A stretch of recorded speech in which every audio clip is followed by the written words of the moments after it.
Welcome back to Everyday Stoic.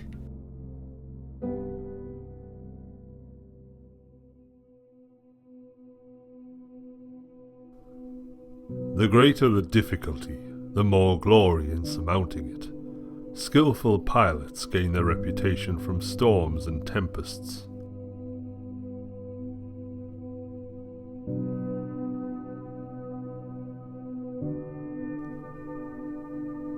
Circumstances don't make the man, they only reveal him to himself.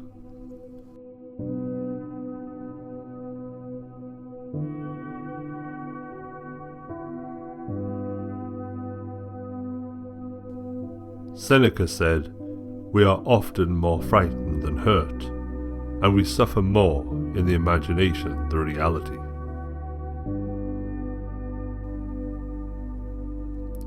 Marcus Aurelius coped by not allowing his thoughts to be overrun by negativity.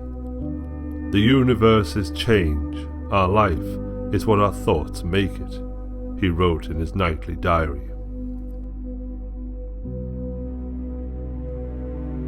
Counseled Epictetus, "Other people's views and troubles can be contagious.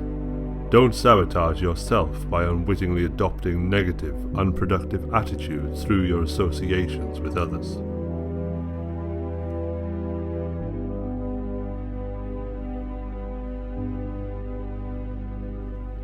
Marcus Aurelius devoted himself to do good to my fellow creatures and bear with them.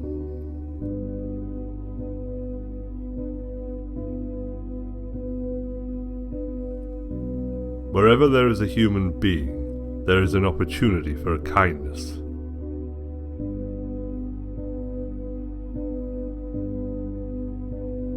We are waves of the same sea, leaves of the same tree, flowers of the same garden.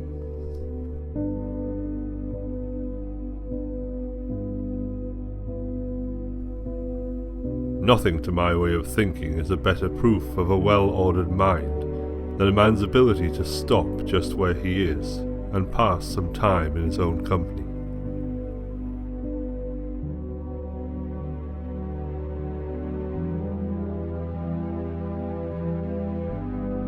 Until we have begun to go without them, we fail to realize how unnecessary many things are. We've been using them not because we needed them, but because we had them.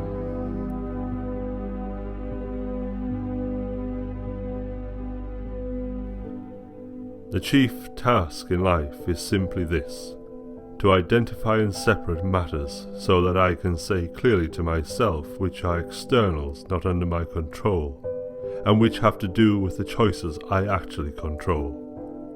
Where then do I look for good and evil? Not to uncontrolled externals, but within myself to the choices that are my own.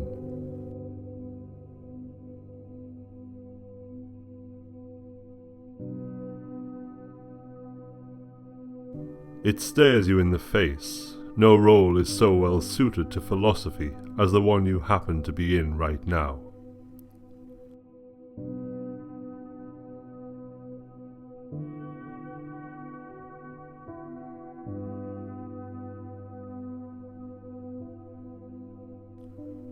If you apply yourself to the task before you, following the right reason seriously, vigorously, calmly, without allowing anything else to distract you, but keeping your divine part pure, as if you might be bound to give it back immediately.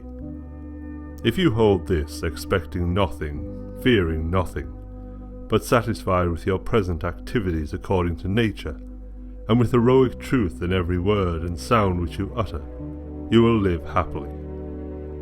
And there is no man who is able to prevent this.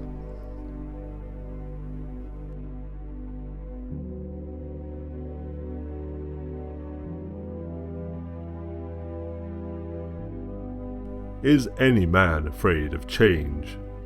What can take place without change?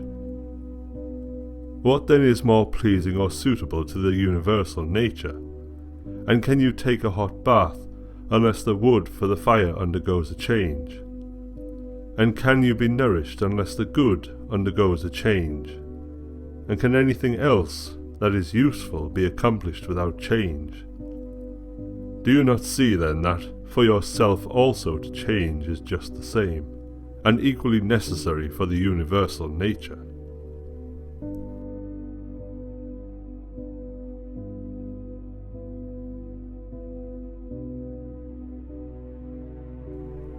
When you're alone, you should call this condition tranquility and freedom, and think of yourself like the gods. And when you are with many, you shouldn't call it a crowd or trouble or uneasiness, but festival and company, and contentedly accept it. Epictetus.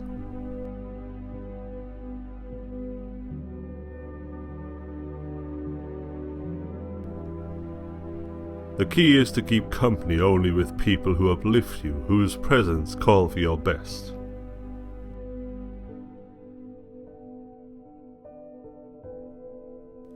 No matter how isolated you are and how lonely you feel, if you do you work truly and conscientiously, unknown friends will come and seek you.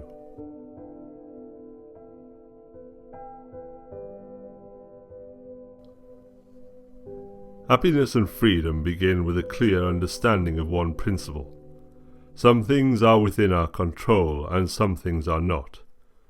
It is only after you have faced up to this fundamental rule and learned to distinguish between what you can and can't control that inner tranquility and outer effectiveness become possible.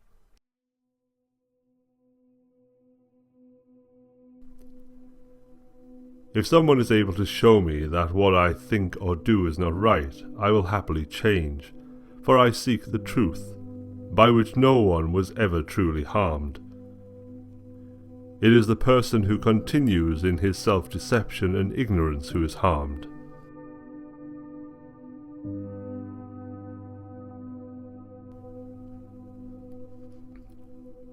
Wild animals run from the dangers they actually see, and once they have escaped them, worry no more.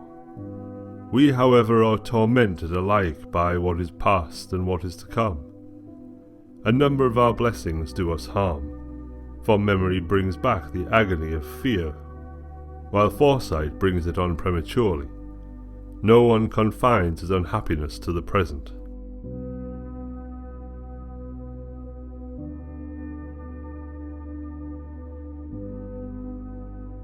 To be everywhere is to be nowhere.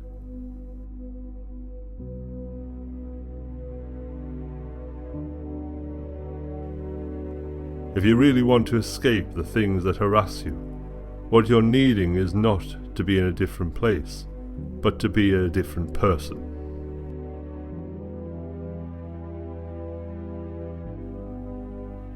Make the best use of what is in your power, and take the rest as it happens.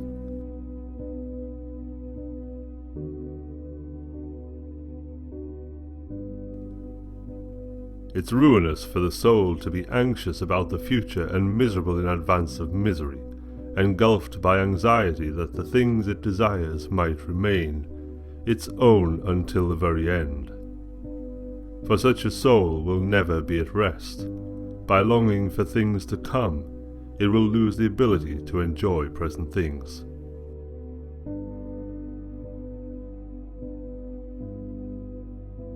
Don't let your reflection on the whole sweep of life crush you.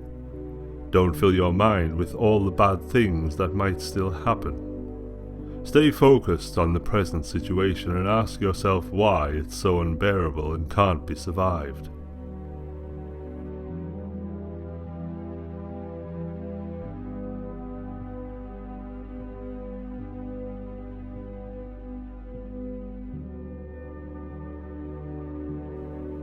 Frame your thoughts like this. You are an old person.